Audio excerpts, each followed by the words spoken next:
Samedi 17 octobre 2020, bonjour à toutes et à tous. Dans les titres de ce 13h, la situation est sous contrôle en Guinée. Une enquête est ouverte pour situer les responsabilités. Propos rassurants du ministre de l'Intérieur et de la Protection civile à la mission d'observation électorale de la CEDEAO déjà sur place en Guinée-Conakry pour suivre le déroulement du scrutin de ce dimanche. Célébration couplée de la journée mondiale de l'alimentation avec le lancement de la 24e édition de la campagne Téléfood. Et pour cette 40e JMA, c'est l'Infosec de Cotonou qui a arrêté vendredi 16 octobre pour le compte du Bénin les manifestations officielles. Et puis l'Institut supérieur des métiers de l'audiovisuel offre des bourses de formation aux jeunes bacheliers des familles pauvres de la commune d'Alada. 12 au total, ils proviennent de tous les arrondissements. C'est le président fondateur de l'ISMA qui a procédé en personne à la remise officielle des bourses ce jeudi 15 octobre. Ainsi en va-t-il du sommaire de cette édition.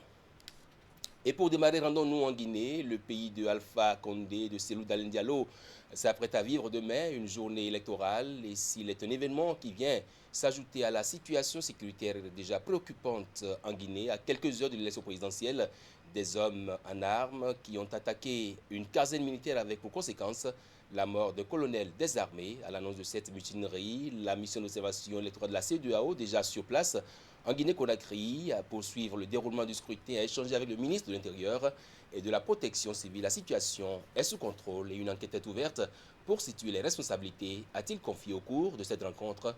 Idriss Boukari et Elvis Onoukou étaient présents. Alors que la campagne électorale se déroule normalement, malgré quelques déviances constatées de part et d'autre, un groupe de militaires a tenté de créer la psychose dans le rang des populations en Guinée-Conakry. Dans la nuit du jeudi 15 au vendredi 16 octobre 2020, des hommes en armes ont attaqué le camp militaire de Kendia et s'en sont pris à un officier supérieur de l'armée. Dans un communiqué rendu public vendredi, le ministre d'État chargé de la Défense nationale confirme le décès de ce colonel des suites de ses blessures. La mission d'observation électorale de la CEDEAO présente en Guinée suit de très près l'évolution de la situation et joue toutes les cartes possibles au fin de permettre à la Guinée d'organiser son élection sans grande difficulté. Et pour s'assurer que la situation est sous contrôle après l'annonce de ces événements, le chef de la mission et sa délégation sont venus échanger avec le ministre de l'Intérieur. La séance se tient à la direction générale de la police nationale. Il s'est passé cette nuit qu'on pourrait peut-être appeler une mutinerie, en tout cas un certain nombre d'hommes qui ont pris des armes dans un camp militaire, qui se sont attaqués au commandement et qui se sont employés à libérer un certain nombre de prisonniers militaires. La riposte s'est mise en place, nous avons pu maîtriser la situation. En l'état actuel des choses, c'est ce que je peux vous dire officiellement, ce qui est sûr en tant que tel comme information.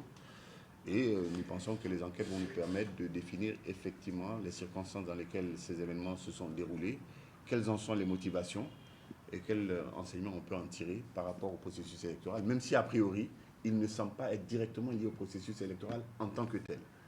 Toujours est-il que nous prenons les dispositions nécessaires pour que le processus continue à être sécurisé. L'ensemble du processus des votes est au point.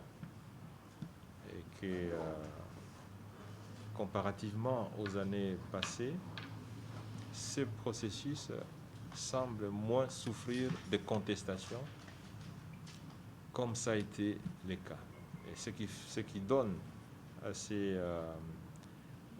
au processus actuel beaucoup plus d'assurance et qu'il se passera dans la paix et la sécurité. Pour le ministre de l'Intérieur, ces actes ne sont que des conséquences des réformes opérées dans le secteur de la sécurité et de la défense.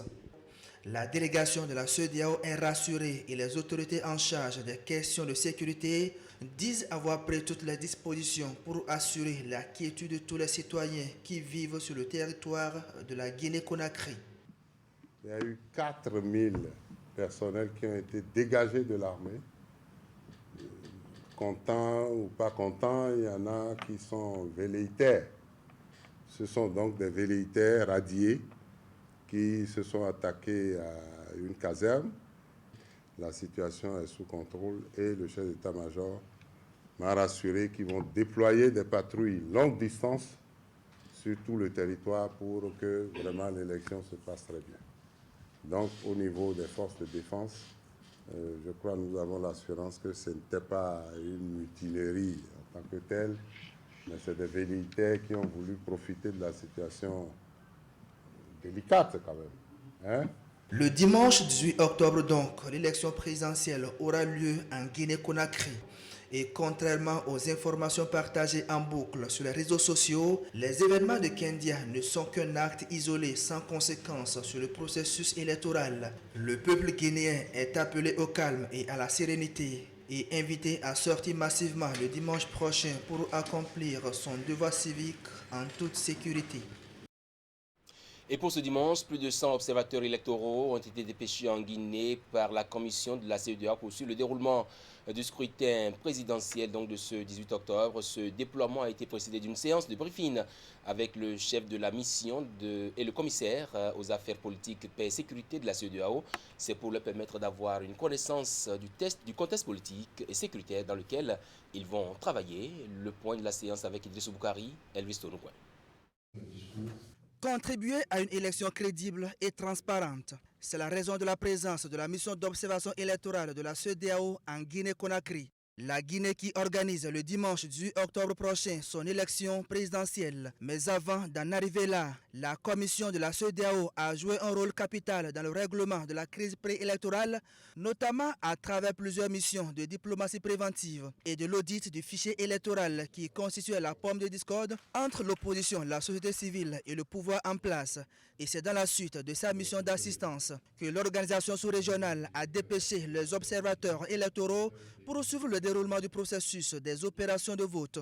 À cette séance de briefing avec le chef de mission, le commissaire aux affaires politiques, paix et sécurité de la CEDEAO et les autres responsables de la mission, les observateurs sont entretenus sur la situation sociopolitique et sécuritaire du pays et les enjeux de cette élection présidentielle. Mesdames et messieurs, distingués observateurs, comme vous le savez, le 18 octobre 2020, toutes les Guinéennes et tous les Guinéens sont appelés à se présenter aux urnes pour voter. Et à cette occasion, le monde entier aura les yeux tournés vers ce pays afin de savoir l'issue du scrutin que tout le monde entier souhaite libre, transparent et paisible, et qui consacrera l'élection du prochain président de la République de Guinée. La CEDEAO a engagé un certain nombre d'actions pour accompagner la Guinée, afin que ce pays réussisse une élection paisible, transparente et crédible, conformément au dispositif du protocole additionnel sur la démocratie et la bonne gouvernance.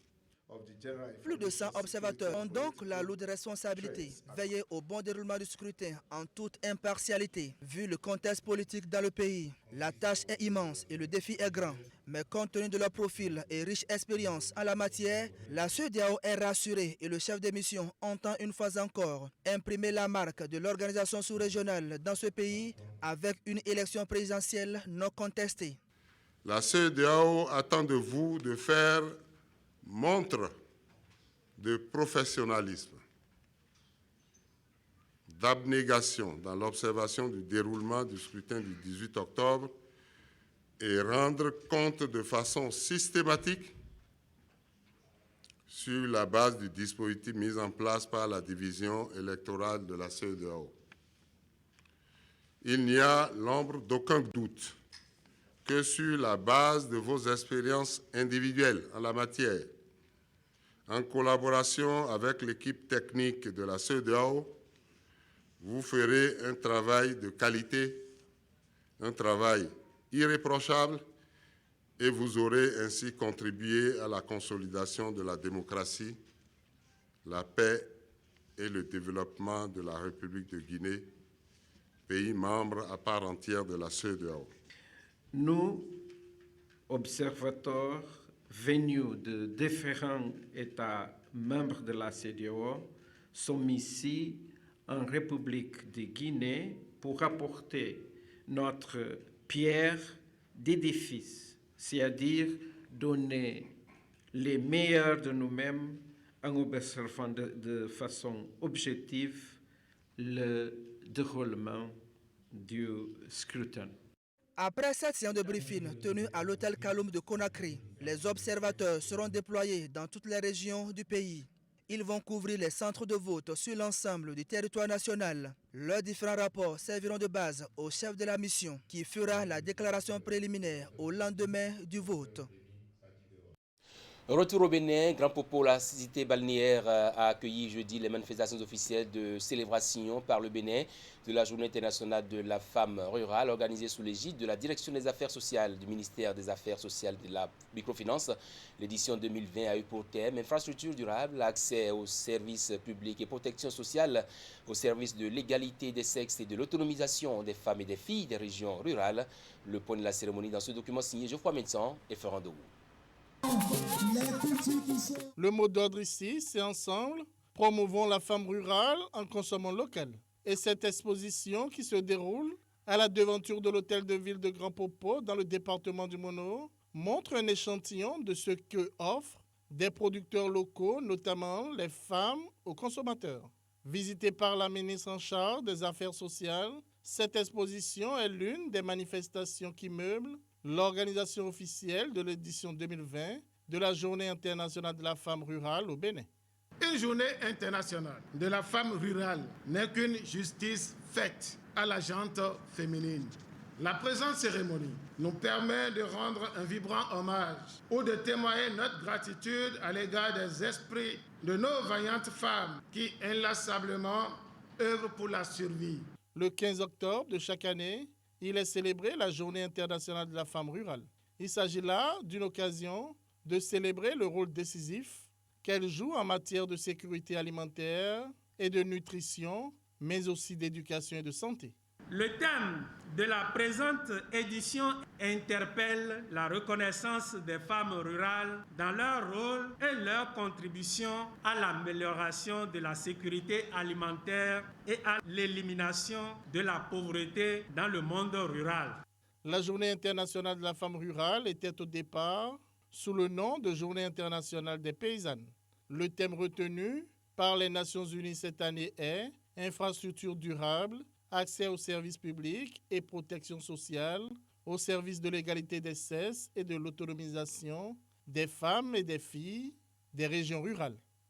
Le gouvernement de son Excellence, le président Patrice Talon, s'active sur chacun de ces aspects et met un point d'honneur au respect des droits des femmes. La mise en œuvre du projet Arche, dont la phase pilote est actuellement en cours, répond parfaitement aux besoins de nos sœurs des régions rurales. À travers son volet assurance maladie, il vise à améliorer l'accès des populations à faible revenu à des soins de santé primaires de qualité et gratuitement. Elles bénéficieront également de formations pour le renforcement de leurs capacités en vue d'accroître leur potentialité économique. Et n'oublions pas non plus le volet microcrédit. Chères femmes, chères sœurs, vous convenez avec moi que les réformes engagées par le gouvernement vous permettront d'atteindre l'autonomisation tant voulue. Des panels de discussion et de réflexion sont prévus à la suite de ce lancement officiel des manifestations pour aboutir à des propositions. Ceci en vue d'une meilleure autonomisation des femmes par l'exploitation optimale des potentialités économiques locales. Autre célébration, celle couplée de la Journée mondiale de l'alimentation avec le lancement de la 24e édition de la campagne Téléfood. Et pour cette 41e JMA, c'est le Fossec de Cotonou qui a abrité pour le compte du Bénin les manifestations officielles. C'était vendredi 16 octobre 2020. Et pour en savoir plus, suivons ce reportage de Ingrid Day présenté par Ulrich Gaba. Cultiver, nourrir, prévenir, ensemble agir pour l'avenir.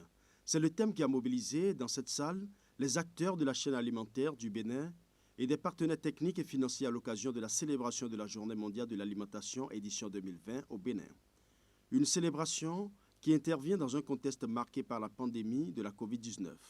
C'est depuis sa création le 16 octobre 1945 que l'Organisation des Nations Unies pour l'alimentation de l'agriculture FAO a donc institué la Journée mondiale de l'alimentation Journée perçue essentiellement comme une occasion de bilan et d'échange utile en vue de meilleurs résultats au fil des ans. Soutenue par l'Organisation des Nations Unies pour l'alimentation et l'agriculture FAO, la 40e édition de cette journée est couplée avec le lancement de la 24e édition de la campagne Téléfood. Couvrant l'année 2020-2021, la campagne vise à récolter des fonds pour aider des petits projets locaux dans les pays en développement afin de réduire le nombre de personnes souffrant de la faim dans le monde. Un des enseignements essentiels que la FAO a tiré de ces 75 années d'existence est qu'une production accrue de produits alimentaires ne saurait suffire. Pérenniser les systèmes agroalimentaires et les rendre plus résilients et inclusifs représente une voie incontournable pour reconstruire le monde que nous souhaitons tous. Le thème retenu par la FAO à l'occasion de cette 40e édition nous appelle à plus de partenariats empreints d'initiatives pour rendre nos systèmes alimentaires plus productifs, nutritifs, résilients à tout égard et respectueux de l'environnement. Il nous exhorte à une décennie d'action pour éliminer la pauvreté et la faim, protéger la planète et assurer la prospérité pour tous à l'échéance 2030 des objectifs de développement durable ODD. Saisissant l'occasion, les autorités ont adressé des mots de félicitations et d'encouragement à l'endroit de tous les agriculteurs. La cérémonie s'est achevée par la remise de matériel au groupement de femmes venues des 12 départements du Bénin. Qui dit alimentation dit également promotion faite aux produits localement fabriqués pour le mois dédié au Bénin, au consommation local et dont les activités se poursuivent à Cotonou. C'est la Chambre de commerce et d'industrie du Bénin qui a mobilisé les personnes responsables des marchés publics de certains ministères pour leur faire découvrir les mets locaux, une manière pour l'institution consulaire de valoriser et de promouvoir les produits faits Bénin. Teddy Goudalo était l'œil de la rédaction de Canal 3 Bénin. À ce rendez-vous du consommation local, voici son reportage présenté par Narcisse Alossé. C'est à une séance de dégustation des mets locaux que la Chambre de commerce et d'industrie du Bénin a convié des responsables des marchés publics de certains ministères. L'initiative entre dans le cadre de la promotion et la valorisation des produits made in Bénin en ce mois d'octobre. Nous sommes en train de faire un petit déjeuner typiquement consommons local. Et nous voudrions donner l'occasion aux personnes responsables des marchés publics, tous ceux qui sont impliqués dans la chaîne d'approvisionnement ou de décision pour l'achat des produits, de comprendre que nous avons besoin de nous unir, nous avons besoin de valoriser nos produits locaux, nous avons besoin de revenir vers la source. Nous sommes là pour promouvoir le commerce également. Ça, c'est le commerce et c'est l'industrie parce que c'est de la transformation aussi agroalimentaire. Donc nous vous encourageons, nous demandons à tous les collègues, à tous les invités de se régaler. Une manière pour l'institution consulaire d'accompagner l'initiative Mois du consommation local. À l'occasion, une variété de nourriture faite à base de produits agroalimentaires locaux est proposée et présentée aux invités. Chacun d'eux se fait servir à son aise et les appréciations sont diverses. J'ai pris du Toubani. Toubani, comme je suis de la localité, c'est un nostalgie, quoi. Je me suis rappelé de vieux temps. C'est bon pour que, même si les étrangers viennent, qu'ils connaissent la valeur de notre pays. Ce que je vois maintenant là, si je vois ça là, par rapport à notre pâte, je préfère ça là. C'est pas amusant, c'est très bon. Je n'ai jamais goûté, mais c'est bon. Le dogué est fait à base de wassa-wassa et du lait. C'est vraiment naturel. Oui, donc moi je préfère manger de l'eau locale. L'usage des produits locaux doit donc entrer dans les habitudes au sein des instances étatiques. C'est le souhait de la Chambre de commerce et d'industrie du Bénin et elle compte œuvrer pour. Les activités de promotion et de valorisation des biens locaux se poursuivent en effet jusqu'au 31 octobre prochain.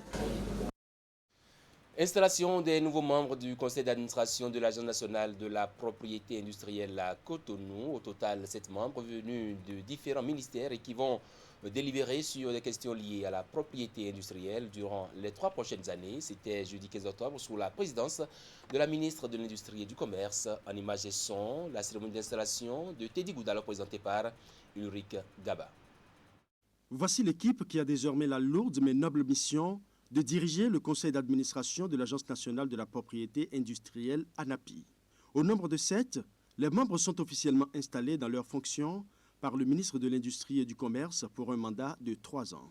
Conformément au décret numéro 2020-349 du 15 juillet 2020, vous êtes nommés chacun en ce qui le concerne, membre du conseil d'administration de l'Agence nationale de la propriété industrielle ANAPI.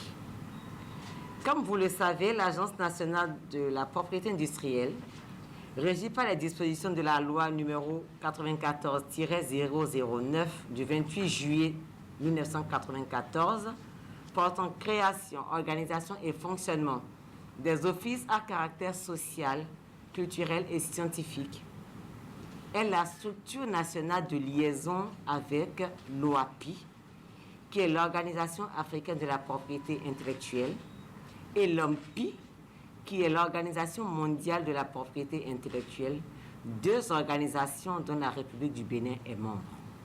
Les membres du conseil d'administration de l'Agence nationale de la propriété industrielle proviennent de différents ministères et même de la présidence de la République. Ils auront à délibérer sur les questions touchant à la propriété industrielle au Bénin. Je puis vous assurer de notre engagement à travailler à ce que l'ANAPI joue pleinement le rôle pour lequel elle a été instituée, en particulier celui d'appui technique au développement industriel et économique et de gestion de la propriété industrielle au plan national. L'exercice de ce matin est le 3e du genre depuis la création de l'ANAPI et s'inscrit dans le cadre de la bonne gouvernance de l'agence. En installant ces nouveaux membres du conseil d'administration, le ministre de tutelle les exhorte à plus d'engagement dans le travail pour un bon rayonnement de l'ANAPI. L'Agence nationale de la propriété industrielle ANAPI a en effet pour mission la mise en œuvre et le suivi-évaluation de la politique nationale de développement de la propriété industrielle en République du Bénin. Direction Azové dans la commune d'Aplaroué pour suivre en image la phase sportive du concours de recrutement militaire pour le compte du département du Koufou organisé jeudi matin sous les yeux du préfet du département. Cette phase a réuni des centaines de jeunes, tous sexes confondus. Reportage signé Geoffroy Mensa. Azové, point de ralliement de plusieurs jeunes filles et jeunes garçons du département du Koufou dans la matinée de ce jeudi 15 octobre 2020. Venus des 6 communes du département, ils sont ici pour prendre part au test sportif départemental de sélection du concours de recrutement militaire lancé au plan national. 28 minutes, vous devez finir. Ce n'est pas la vitesse, hein. On vous demande simplement d'aller doucement et être dans les délais, c'est-à-dire avant 28 minutes. Cette phase sportive se déroule également dans les 11 autres départements du Bénin. L'épreuve à laquelle ces jeunes ont été soumises est une course sélective dont le top départ a été donné sous les yeux du préfet du département du Koufou.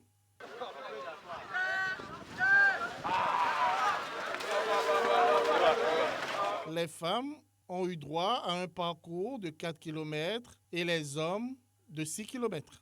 À l'arrivée, les meilleurs se retrouvant dans le temps défini ont été retenus. Je suis très content de l'équipe d'abord qui a préparé ce concours et de toute l'équipe qui s'est occupée donc, du déroulement du concours. Et vous, les journalistes, vous avez vu vous-même. Les enfants se sont battus. Et ceux qui sont arrivés dans le délai de 28 minutes ont été retenus. Vous avez vu qu'ils sont là. On est en train de les enregistrer. Je voudrais leur souhaiter une très bonne chance. C'est de l'emploi que le gouvernement du président Patrice Talon a voulu leur donner. Il faut souligner que ce recrutement se fait en 3 phases. À la suite de cette phase sportive, il y aura la phase des épreuves écrites. Seuls les candidats retenus à la phase sportive et après l'étude des dossiers seront autorisés à y prendre part. Les enfants qui avaient l'habitude de bien courir et qui n'ont pas pu vraiment s'en sortir aujourd'hui, je leur demande de ne pas se fâcher. C'est le jour qui est mauvais pour eux. Mais un autre jour viendra. Et cela est bon pour eux. Pour la phase de visite d'aptitude médicale, seuls les candidats admissibles à l'issue des épreuves écrites y seront autorisés. Poursuivant sa tournée de sensibilisation dans le Septentrion, le directeur général des douanes et des droits indirects, après l'étape du Borgo de la Liborie, était mercredi à la direction départementale des douanes et droits indirects de l'Atakora à Donga. Ces descentes de Charles Inoussa Saka Boko visent à s'imprégner des conditions de travail de ses collaborateurs. Abdou Savid Rissou et Abdou Raouf Yaya pour le compte rendu. Le directeur général des douanes et droits indirects à la direction départementale des douanes et droits indirects de l'Atakora Donga, basée à Djougou. Tout comme dans les départements du Borgou et de la Liborie il y a 24 heures, Charles Inoussa Saka Boko est ici pour s'enquérir des difficultés auxquelles toutes les unités douanières de l'Atakora Donga sont confrontées dans l'exercice de leurs fonctions. Monsieur le directeur général, nous sollicitons votre concours pour améliorer nos conditions de vie et de travail à travers la stabilisation de la connexion à Sidonia pour les unités qui en disposent, notamment les recettes de Préqueté et Poga, et à l'installation de Sidonia aux autres unités, notamment la recette des douanes de Sonaoro. La mise à disposition du matériel roulant, moto à 2 roues et pick-up pour la répression de la fraude. Toutes ces difficultés trouveront des solutions dans quelques jours afin de rendre l'administration douanière dynamique et performante, va rassurer l'hôte du jour. La nécessité de vous doter en moto est vraiment nécessaire et très pressant. Les véhicules à 4 roues qui sont généralement inexploitables parce que amortis. Et à ce titre, je voudrais rappeler que toutes les dispositions sont prises avec les concessionnaires, notamment les bailloles et bien d'autres, qui devaient fournir un certain nombre de véhicules qui doivent quand même nous soulager, même si on ne pourra pas régler toutes les difficultés liées aux moyens de déplacement. Le poste frontalier de Sonahoulou, dans la commune de Waké, situé à quelques encablures du Togo voisin, est la deuxième étape de la descente du DG Douane dans la Donga. Après une séance de travail avec les hommes en uniforme, il va visiter l'entrepôt des marchandises frauduleuses saisies par la douane dans le lot des bidons d'huile, des produits phytosanitaires et pharmaceutiques, des amendes de karité et autres en provenance ou en partance pour le Togo voisin, arraisonné par les disciples de Saint-Matthieu. Lorsque ces maïs sont saisis, on fait un PV, on établit un PV, et après, c'est soit ça fait l'objet d'une procédure contentieuse. Ce que la population ignore, c'est que la réglementation a prévu aussi des peines privatives de liberté. La direction départementale des douanes et droits indirects de l'Atakora Donga est composée de 3 recettes des douanes, de 3 postes et d'un service d'intervention rapide. Animée par 85 fonctionnaires des douanes, elle a pu mobiliser plus de 3 milliards de francs CFA au cours des 9 premiers mois de l'année 2020 au profit du ministère de l'économie et des finances. Une prouesse réalisée nonobstant la rareté des marchandises et la morosité économique due à la pandémie du coronavirus. Lorsque l'autorité vous félicite, c'est parce qu'il sait que vous devez faire plus et vous invite donc à faire beaucoup plus. Retour à l'ADA, où l'Institut supérieur des métiers de l'audiovisuel, ISMA, offre des bourses de formation aux jeunes bacheliers de la commune, 12 au total. Ils proviennent de tous les arrondissements de la dite commune. C'est un partenariat fruit du dynamisme du maire Joseph Kakpo, plus que jamais décidé à accompagner l'excellence dans sa commune. Les bénéficiaires sont des jeunes bacheliers issus de familles pauvres. C'est le président fondateur de l'ISMA en personne qui a procédé à la remise officielle des bourses ce jeudi 15 octobre. Les détails dans ce reportage signé Ulrich Ekwe Gaba. C'est une première dans l'histoire de la commune d'El-Ada. 12 bourses de licence professionnelle gracieusement offertes aux jeunes bacheliers issus de familles défavorisées. L'Institut supérieur des métiers de l'audiovisuel ISMA ouvre ainsi ses portes aux 12 arrondissements d'Alada par le biais du maire Joseph Kakpo. Le maire s'est rapproché de nous pour dire mais qu'est-ce que vous pouvez faire pour moi, pour m'aider, pour que mes populations puissent être soulagées relativement à leur éducation, à leur formation. J'ai dit bien écoutez, nous sommes dans un secteur où on peut accorder des bourses à tes populations pour qu'ils puissent aller à l'école, se faire former dans une école qui est réputée être école des riches. Et bien désormais, tu vas prendre parmi les bacheliers un par commune, ce que tu penses qu'ils méritent d'être aidés parce que les parents n'ont pas de moyens pour les envoyer à l'université. Alors, ce n'est pas de petits sous, c'est la scolarité, c'est de 750 000 francs par an. Et les enfants ont au moins 3 ans à faire là, parce qu'il m'a demandé, il m'a dit encore, mais s'ils veulent aller jusqu'au master, qu'il les laisse aller jusqu'au master, mais ils ont au moins 3 ans à faire là. Donc 750 fois 3, voilà ce que ça fait déjà plus de 2 millions. Donc toute la commune d'Alada dit merci au promoteur M. Zanou Marcelin. Il s'agit pour ces jeunes bacheliers désormais étudiants de l'ISMA de s'offrir une formation pour s'auto-employer afin d'être autonomes. Et le responsable de l'ISMA donne ici un avant-goût de la mine d'or qui s'offre aux bénéficiaires de cette formation. Lorsqu'on apprend ces métiers du cinéma, de la télévision ou des médias, on n'a pas besoin de travailler pour quelqu'un. On travaille pour soi-même. On crée sa propre entreprise. On observe son environnement, son village, son arrondissement, même sa maison.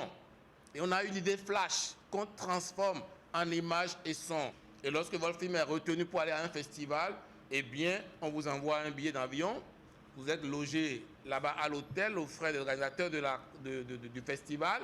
Lorsque votre film remporte un prix, on vous remet assurément un trophée qui est accompagné de gratifications financières. Le premier responsable de l'ISMA offre ainsi aux jeunes bacheliers d'Alada la possibilité de prendre leur destin en main et de retourner la perche à leurs jeunes frères qui n'ont pas eu la chance de bénéficier des 3 années de formation gratuite dans les métiers de l'audiovisuel. Les enfants ont pu avoir leur bac, mais c'est des parents qui, aujourd'hui, avec les difficultés que nous traversons, ne pourront même pas envoyer encore leurs enfants à une université. Mais par la grâce de Dieu, aujourd'hui, nous pouvons dire, vous êtes un envoyé de Dieu pour mes parents. Je suis très contente parce que ça m'a permis de faire une école. Malgré le moyen de mes parents, ça a permis de faire une école et je suis très contente pour ce test. Je suis très ému, je suis très content et je promets de donner le meilleur de moi à ISMA. Et je promets aussi que les autorités ne seront pas déçues. Est-ce que vous avez déjà une idée de la formation que vous ferez à l'ISMA? Oui, la réalisation. Joignant l'acte à la parole, Marcelin Zanou rappelle à ces nouveaux étudiants qu'ils ont l'obligation de regagner Cotonou dans l'immédiat pour entamer les cours conformément au calendrier scolaire préétabli. En langue locale, le maire d'Alada exhorte les bénéficiaires de ces bourses à être d'excellents ambassadeurs de la commune en faisant preuve d'assiduité, de ponctualité et d'abnégation pour l'atteinte de meilleurs résultats.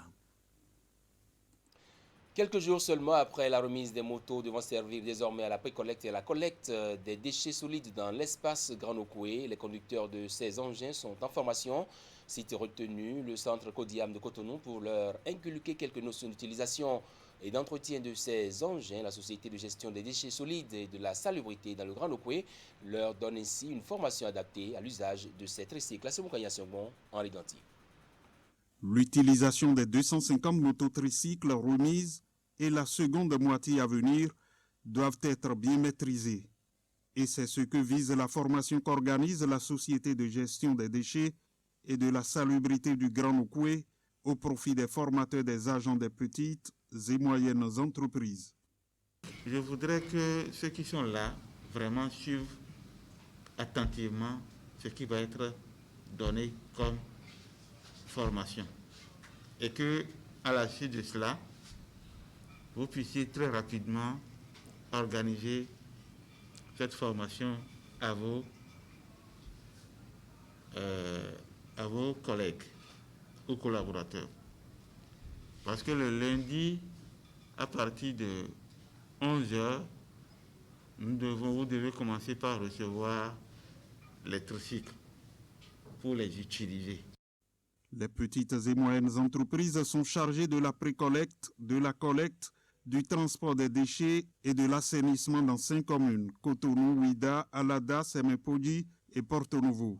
Pour cette première expérience de l'histoire du Bénin où les ménages ne payent rien pendant un an, le gouvernement a pensé équiper les PME de matériel moderne, efficace et résistant. Donc c'est un tricycle assez spécial qui est très robuste, qui a été conçu spécialement pour prendre en compte les contextes de nos villes. Toutes les voies ne sont pas revêtues. Donc il faut un peu de la robustesse pour ces engins, pour, disons, traverser ces rues et accéder même à des zones assez difficiles. L'autre particularité que vous avez sur cette tricycle, c'est que désormais, au lieu d'utiliser la force physique pour soulever les poubelles, ces tricycles sont munis d'un bras mécanique pour soulever les poubelles, les déverser aisément et les redéposer. Le directeur général de la SGDS souhaite que les formateurs des agents puissent bien assimiler les notions au cours de l'atelier. Les observations qu'ils feront permettront à la SGDS de prendre possession ou non des 250 autres mototricycles restantes. Raison de plus pour que les participants fassent preuve d'une bonne disponibilité. Dans le Mono, le préfet a lancé mercredi sa tournée statutaire dans les communes relevant de sa tutelle et de son territoire de compétence. Première étape, Comé avec à ses côtés les membres de la conférence administrative départementale du Mono. Au menu des échanges avec les forces vives de Comé, l'assistance conseil et le programme d'action du gouvernement. Reportage signé Geoffroy Médecin et Ferrando. L'exercice est désormais entré dans les traditions sous l'ère de la décentralisation au Bénin. Périodiquement, comme c'est le cas ici, à la salle de conférence de l'hôtel de ville de Comé, dans le département du Mono, le préfet du département, entouré des membres de la conférence administrative départementale, CAD, effectue une descente dans chacune des communes de son territoire de compétence. Pour cette première journée et première étape de sa tournée, le préfet du Mono est au contact de ses administrés de Comé. Cet exercice auquel nous sommes conviés ce jour est le premier depuis ma prise de fonction en juin passé. Je ne ferai pas état des réalisations et des projets. Par contre, je tiens à remercier sincèrement Monsieur le préfet du département du Mono pour les assistances conseils. Après la présentation du rapport synthèse des recommandations de la tournée de l'année dernière, la séance de travail présidée par le préfet a eu pour fil conducteur 4 thématiques. Au nombre de cette thématique, il est question, puisque nous avons été souvent victimes de ça dans notre département, il s'agit de trouver des astuces pour prévenir et gérer au mieux les inondations. Nous devons vous rappeler les rôles et les responsabilités des membres de la plateforme communale de réduction des risques et d'adaptation au changement climatique. Nous avons estimé que cette thématique-là est très très importante et qu'il est question qu'on échange là-dessus. Ensuite, nous avons retenu aussi que si nous voulons qu'il y ait des réalisations dans les communes, nous devons accroître les ressources propres de la commune. Au point 3, nous avons constaté que les conseils communaux fonctionnent. Mais en dehors de ça, ce qui est important, et on doit le souligner, il faut que les organes infracommunaux, les conseils d'arrondissement et les conseils de village aussi doivent fonctionner. Donc, nous allons revenir sur ces problèmes-là et échanger là-dessus. Ensuite, nous aurons à partager avec vous les réformes majeures engagées par le chef de l'État. L'exposé fait de la mise en œuvre du programme d'action du gouvernement PAG dans le département, puis au plan local, à Comé, a révélé les progrès effectués par la commune sur le plan infrastructurel et sanitaire en 4 ans et demi de gestion du pouvoir par le président Patrice Talon. Les préoccupations des élus communaux et locaux ainsi que celles des citoyens ont été soulevées et abordées au cours des discussions. Consommateur de la bonne bière, sachez que Guinness a changé de robe. Cette bière, une brassée suivant les normes Street, a été reloquée par la Société béninoise de brasserie et son partenaire dans leur volonté de différenciation des autres marques du segment premium. Et le nouvel habillage a été dévoilé dans la soirée de ce jeudi au cours d'une cérémonie qui s'est déroulée au jardin de l'hôtel Orisha de Cotonou. Au nombre des invités présents, Narcisse Alossé, Henri Ganti et de nombreux amoureux de la bière une. Suivez plutôt. La crise sanitaire liée à la Covid-19 a beau retarder l'échéance, mais la Guinness, dans son nouvel habillage, a fini par se révéler au public. Et le nouveau look, le voici, avec des attributs qui le caractérisent. L'utilisation audacieuse et expressive du jaune sur la collerette afin de se démarquer. Voilà un peu. Allons-y. 3. La couleur sarcelle accentuée pour conforter le dynamisme et la modernité de la marque. Utilisation plus imposante du principal emblème de la marque, la harpe. Plus grande, bien définie en or et écarlate, et éclatante. Et à un moment donné de la vie, on arrive à grandir et on cherche à se distinguer. Donc cette année, Guinness a changé de robe et s'est paré d'une robe qui se distingue spécifiquement par la grande harpe que vous trouvez sur la bouteille de Guinness et également la signature de 1759 que vous retrouvez sur la même bouteille. Les caractéristiques s'arrêtent à la forme puisque le fond, lui, ne change pas. La saveur et la couleur restent uniques et le goût toujours légendaire. Ceux qui boivent la Guinness savent que c'est une bière de luxe et c'est une bière de classe. Et dans tout le monde entier, ça a été toujours la bière leader. Une bière leader, fruit d'un savoir-faire de plus de 250 ans, est présente aujourd'hui dans plus de 150 pays. Elle ne contient que des ingrédients naturels tels l'ogre, l'eau, le maïs, le houblon et la levure.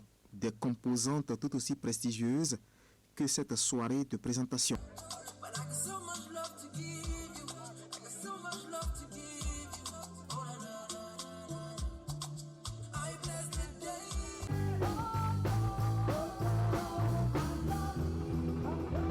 Il faut avouer que pendant un certain moment, la Guinness reste dans une dynamique de rajeunissement de la marque, d'accord, pour fidéliser davantage sa clientèle qui est classe, sa clientèle qui cherche toujours à rester dans la dynamique d'innovation.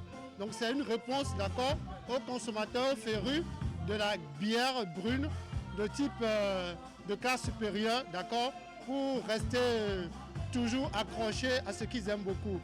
Des férus rencontrés sur place vantent les vertus de leur protégé qui, selon eux, est destiné à une catégorie de personnes. Pour nous autres qui aimons ce produit, dans un jargon familier, nous l'appelons goudron, c'est-à-dire le bitume, parce que c'est noir et elle est lourde.